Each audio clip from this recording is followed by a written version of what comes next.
ज्योतिबा डोंगर परिसरामध्ये उत्खनन मोठ्या प्रमाणावर सुरू आहे. काय याचे धोके आहेत आणि कशा पद्धतीने उत्खनन सुरू आहे, काय त्यांची मागणी असणार आहे, तक्रार देखील तुम्ही? मुळात ज्योतिबा मंदिर क्षेत्र हे इको सेन्सिटिव्ह झोन आहे.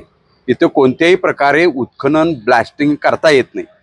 तरी देखील ज्योतिबाच्या पायथ्याशी म्हणजेच गायमुखच्या इथे प्रचंड मोठ्या प्रमाणात पोकलँड लावून उत्खनन सुरू आहे.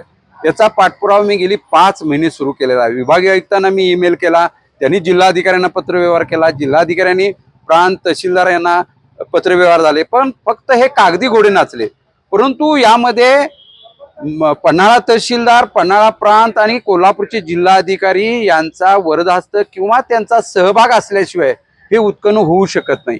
ह्या उत्खनन होणार आहे काय की पायथ्याशी जर हा मोठ्या प्रचंड प्रमाणात उत्खनन होत गेलं तर ज्योतिबा मंदिर हा धोक्यात आलेला आहे. त्यामुळं माळींसारखी घटना या ज्योतिबा मंदिरमध्ये घडू शकते. अनेक फार्म हाऊससाठी इथं ब्लास्टिंग केलेलं आहे, उत्खनन केलेलं आहे. त्यामुळे एक रस्ता तरी जुना खचलेला आहे.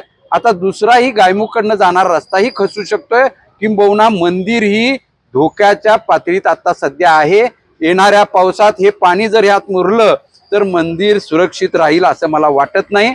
त्यामुळं वेळीच ह्याच्यावर उपाययोजना कराव्यात.